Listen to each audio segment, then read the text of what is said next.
Ladies and gentlemen, welcome to Smack to the Mat. I'm your boy Matt. I'm gonna do Raw recap. Raw was last night, so yeah, like they say, another fun-filled episode of Monday Night Raw. That's what I say anyway. So if you guys watched it, cool. If you didn't, I'm here to give you some of what I paid attention to for the most part. Honestly, it wasn't a lot. Sorry, I've been dealing with other stuff, you know. But I also got it right here in front of me on the docket, so you know. So as you can tell by the photo I have, we got Drew McIntyre, we got Becky Lynch over here, Sheamus over here, where the W is. See that W? Yeah. Anywho, basically is Sheamus turning on Drew. They're gonna break their friendship up, and I think that we all know it's headed there, but I don't think it's gonna work. But we'll see what happens. And as you can see, straight up, where it says Raw, Alexa Bliss is wondering too, what's going on? What's going on? Ladies and gentlemen, we don't know. We honestly don't know. I don't know what's going on. Really weird. I mean, you watch it and you're just not gonna know. However, we watched it. At least I watched it anyways. And I'll just jump right into it. First of all, I'm gonna say this too. Football news. Steelers freaking suck, man. After they lost to Washington, and then whoever they played last week, and now they lost to freaking the Bengals of all people? Come on, what's going on? I know they're in the playoffs, so hey, they're in the playoffs, like, screw it, we're just going to chill. But you want that number one seed so you get that week off, because right now that goes to my boys, the Kansas City Chiefs. However, can get that later. If you guys like me talking about football, I can do that on the side, we'll see. Speaking of football, I ended up losing in my playoff round in my fantasy league, so yeah, not too happy about that. Thanks to a lot of people I picked, they did not perform well, so that sucked for me. I was first place, and now I'm in third. But hey, I'm proud of myself. I had a good year. You know, finished 10-3, so I think technically 10-4 now, but who knows? But yeah, so anyways, back to wrestling. Also, if you're wondering about my shirt, since it's the holidays, figured I would wear. That's right, the Dalton Castle. Fantastic. Ugly holiday sweater that my little ugly girlfriend got me Christmas about 3 years ago. And I still rock it today. Because boys.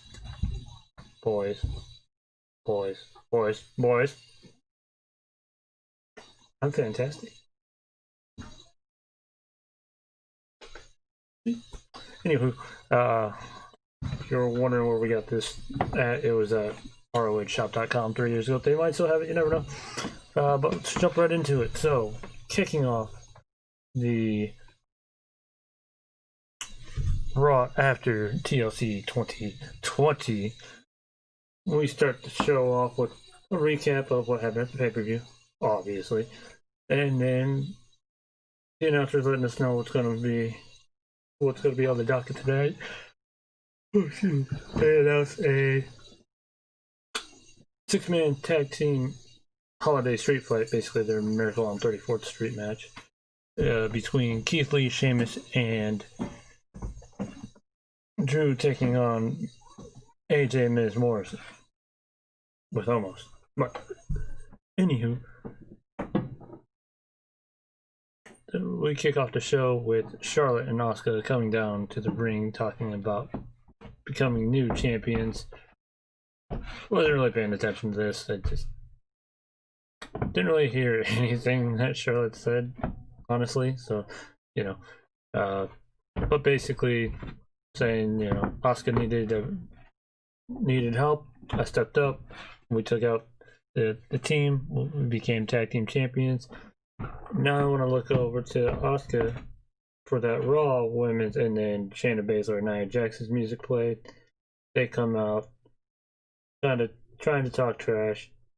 Not really talking trash. Excuse me. Trying to talk trash didn't really work too well, and then Mandy and Dana Brooke came out, which led to an impromptu match. Or no, they said those two were gonna fight later on, but they did it right then and there after about about the 10-minute mark.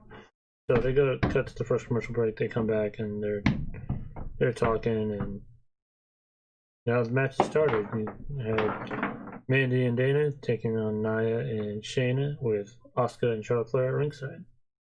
It was pretty good. Great showing for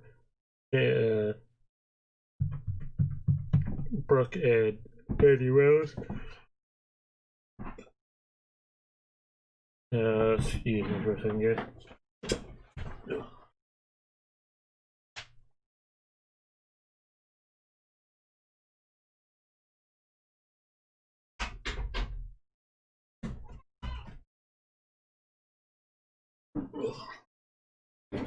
Sorry, I had to let my cat out of the bag, if you will. No, my cat wanted upstairs, so. But yeah, Mandy Rose looked good coming back from her injury. Dana Brooke she's a fitness person, so she always looks damn good in the ring, and looks like she can rip your dick off if you're not careful. Sorry, that's my go-to with strong women. They can just rip your dick off. So yeah, I guess they dubbed themselves the Sexy Muscle Friends, which hey, why not? It works. The finish of the match saw Dana Brooke hit a swanton bomb on Shayna Baszler, which she completely missed it. You can tell. Didn't really sell it all that well either. Like she flipped and just landed on her butt. But I think her hair hit Shayna, so goes to the pin. Shayna kicks out, obviously. Little back and forth. Nia gets in as a distraction.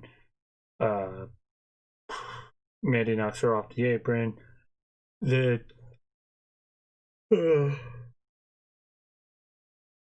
Mandy Rose went to do a move, missed. Baszler locked in the Kirifu to clutch, instant tap out, and I was like, kind of saw that coming. Oh well.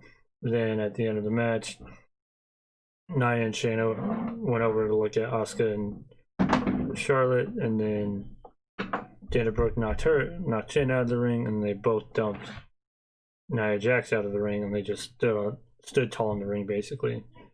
So hey, finally the women's tag division's looking good for once. And then they also promoted the match later down the night of Asuka and Charlotte taking on Peyton Royce and Lacey Evans.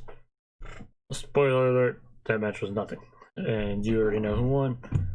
Next up we had the VIP lounge with your new tag team champions. MVP is hosting, obviously. And you have Bobby Lashley and then Cedric and Shelton. They come out, they're talking, they're doing their spiel. They're having a match with MVP and Lashley are taking on Jeff Hardy and Riddle later down the road, which is cool. It's whatever. Match was okay. The match was pretty good actually. Then doing the VIP lounge, since they are all now champions minus MVP, he said he had a guy do a custom photo shoot for him, so they're all standing there holding the title, basically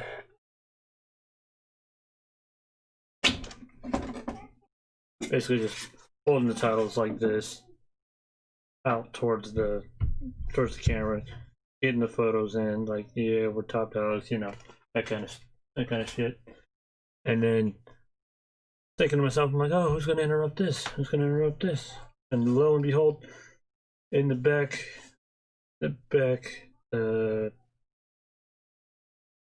right hand corner, if you're watching Raw, it's the back right hand corner. I know I'm pointing to the left if you're watching this video, so it's to the right. However, you see R-Truth standing there with his 24/7 title.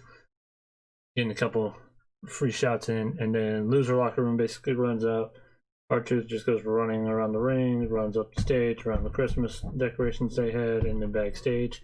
And on their way backstage, wasn't Kalisto, wasn't Lindsay. Who was the other guy? No, it might have been Lindsay. Lindsay Dorado picked up one of the Christmas presents and walked away with it. I was like, okay, that was kind of funny. Cut to commercial break.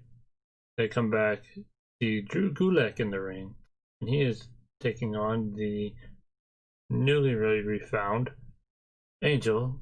God, can't roll my R, so don't ask me to. Or whatever the fuck I just did, I don't even know. But great showing for Garza. So they're gonna do something with him. I don't know what. It sucks for Gulak right now, in my opinion, because he's actually really good. But I mean, as long as he's getting paid and he's enjoying what he's doing, I don't have a problem with it.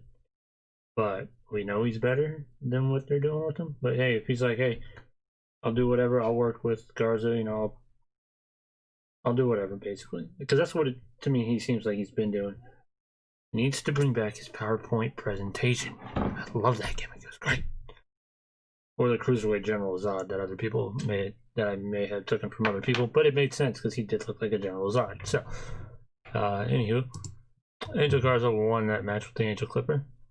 Next up, we had T-Bar taking on Ricochet, boosting that rivalry of Ricochet, aka Rikake. Yeah, I need to go to bed soon. And Ali with the whole retribution. Join this ends when you join us, or peril. Basically, is join us or die. Essentially, is what they're getting at. Pretty good match. Dijak looked really good. Ricochet always looks good. He's light, so they can throw him around. He's good at taking bumps, so why the hell not?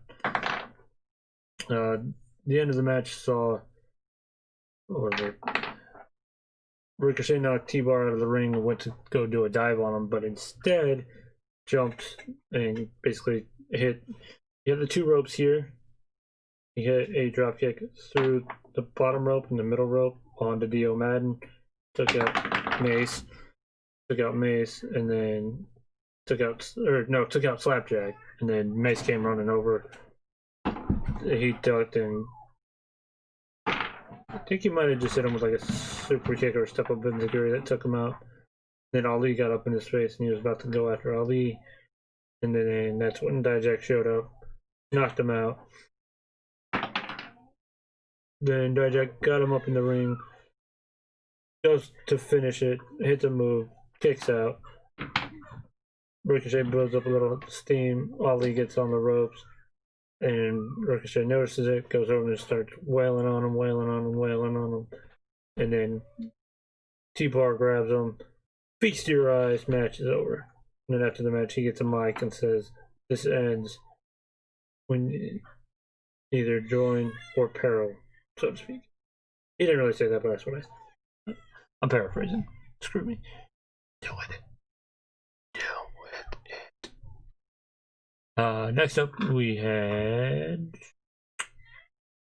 they had a backstage, like a previously recorded video of the New Day, as getting their thoughts on losing the title. Explain that to me. Okay, you win, you become new champ. All right, how's it feel? It feels great, man. I'm the champion. Awesome. Moving forward. You just lost the title, sir. How do you feel? The fuck do you think I feel? I just lost the title. I don't get it. Like, you lose. You lose. You're gonna feel bad. You're gonna feel upset. You didn't perform to your best abilities, basically. And then some jackass. No offense to their female ladies, I like those guys. No offense to them or anything. I know that it's all story driven, whatever. But I don't watch UFC, but do they anybody do they do that in UFC? I know they talk to the winner, but do they talk to the loser too? I mean, going into the conversation like, how's it feel to lose the title? Beat the crap out of you. How do you think I feel? I'm angry, you know. But it's like when you win, it's like, oh, how do you feel? I feel great, awesome. Can't believe I did it, kind of thing.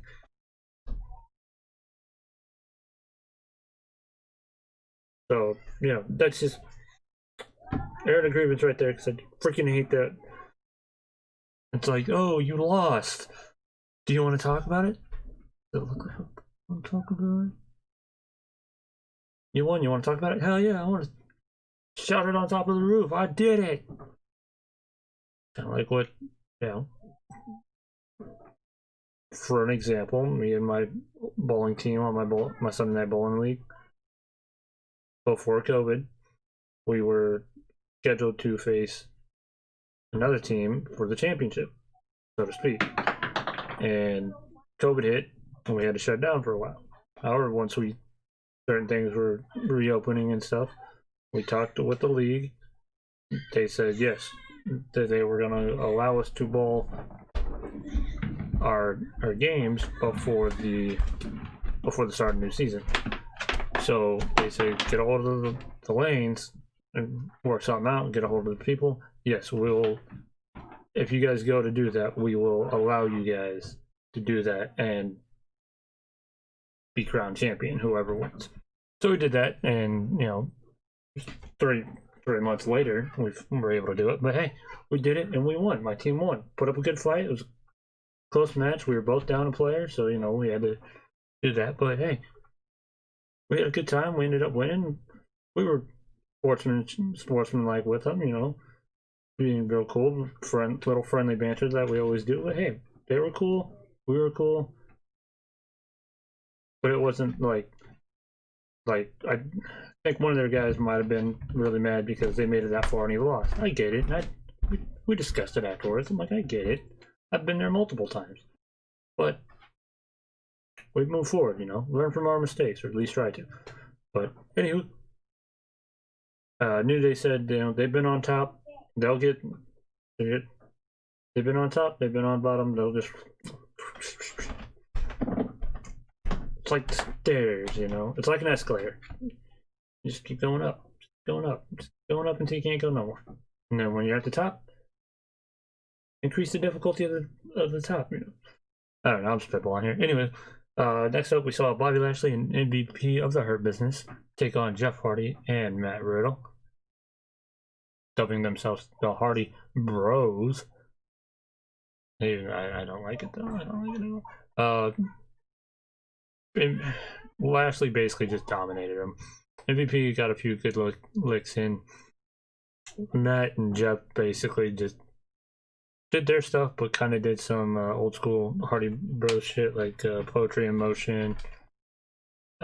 Twice actually, because Jeff did it to MVP, and then Matt did it to MVP outside the ring. Used Jeff to jump over outside the ring on MVP. The finish saw Jeff go up for the swanton. MVP tried to push him down. Jeff blocked it. Lashley picked him up, threw him into the ring, picked his ass up, hit him in the hurt lock. He tapped out. There you go. That's simple. That's simple. I know it's a good match, right? Next up, you had Jackson Riker taking on Grand Metalik. We kind of. Do you guys want to know who won that match? Because if you watch wrestling, if you watch the product, you already know who won. So I'm not going to tell you who won, but just take a wild guess at who won. It was Drew Gulak. I think it would have been a better fight, but this match was literally like 2 minutes. And the move that Jackson Riker used last week on Drew Gulak, they're calling it the choke bomb.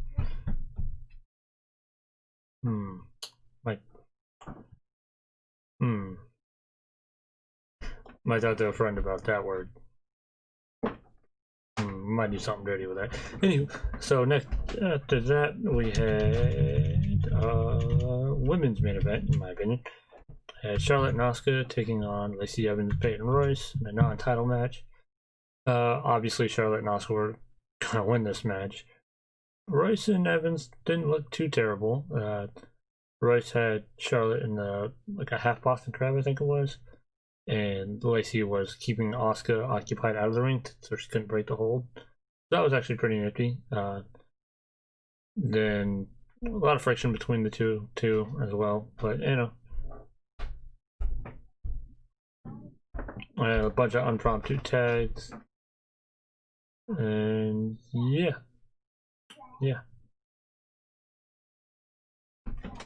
And then Flair won with the figure eight. So, and they announced that they are going to be defending those titles on Christmas edition of SmackDown, as well as I almost said Randy Orton.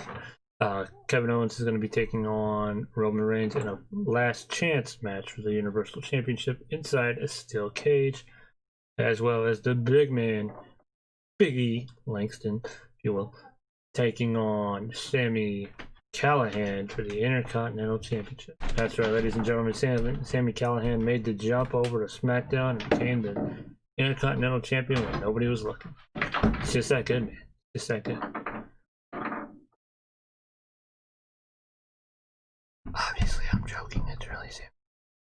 But we'll just say. Anywho, so after that, we saw Randy Orton come out to discuss what he did with the Fiend the previous night.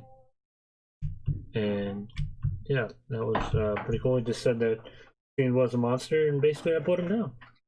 Then the lights go out, and you hear the screech sound, and Orton's looking around. But here's the thing. The lights go down, and you hear the screeching. But you don't hear his laughing. That's how I knew he wasn't coming. So the lights turn back on. Orton's out of the ring, which they did really well with this, because I thought Orton was still in the ring, and all the TVs behind him, they made it look like one giant screen. And it shows that photo I have at the top over here, of Alexa Bliss sitting in the swing. They had a swing set, basically a little horsey, bouncy, a slide, turf thing in the ring. And she said basically, "Welcome to my playground. He created this for me." So Orton steps in, doesn't really say much. She's making bad jokes, but at the same time, funny, I guess. Talking about she knows where he may or may not be. You know, he may be like, one of them was, "It's nice over here in Florida." He may be out on the beach getting a tan. You know, making burn references. Or he may be out grilling, getting some barbecue. See my point? Yeah, I know. But she said basically, when he comes back, he's going to be better than ever. We'll just have to wait and see. I don't like it. The look, I don't know. I need someone here to discuss this with me, damn it. Anywho, if you guys want to discuss, just hit me up on here. Segment was kind of boring. It's just going to lead to them having a blow-off match at WrestleMania where the Fiend will go over. That's where it's got to be, right? Can't be the Rumble. It's too soon. It's too early. Let him do it at Mania, because he's lost to Orton twice now. Twice. On 2 pay-per-views. Granted, TLC is not like a Big Daddy pay-per-view, but twice. Not once, not thrice, but twice.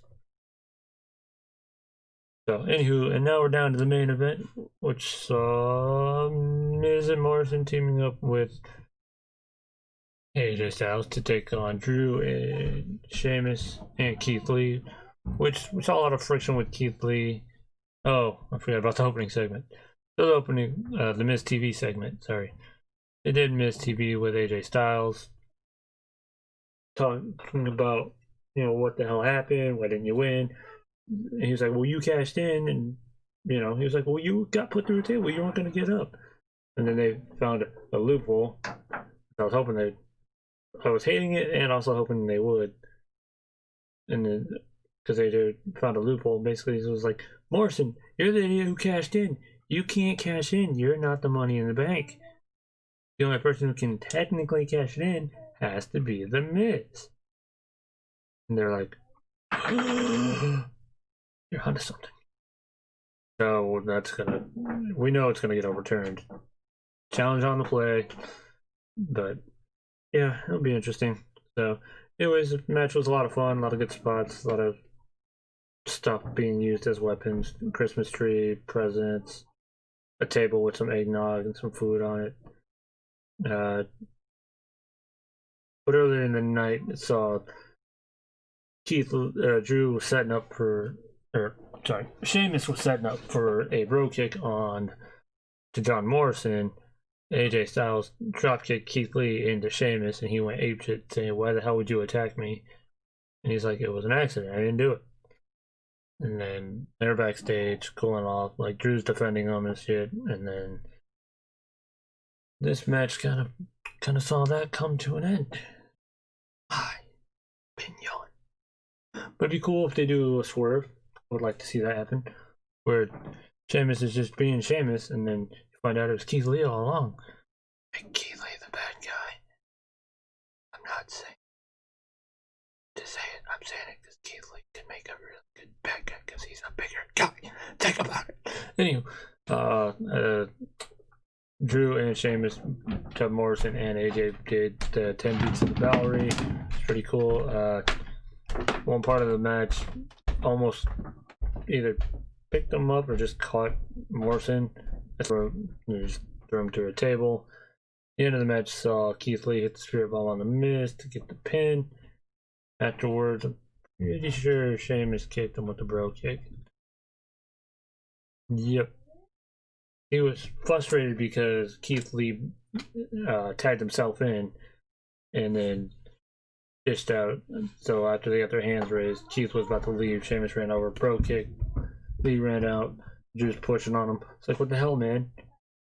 He's like, I had your back, man. He's like, he's on our side. What are you doing? Oh, it's the wrestling episode.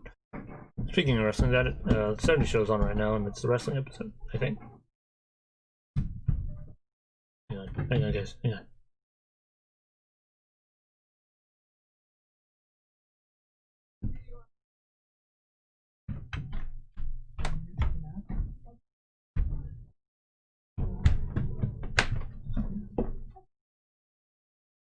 No, never mind. Not the wrestling episode. However, it might be the Christmas. But yeah, so they end it with Drew and Sheamus. The stare down I got posted basically right here. How would you look at it? But yeah, so that's basically Raw in about 30 minutes or less. So I know it's kind of all over the place again today. I'm sorry, guys. I'm freaking tired as hell.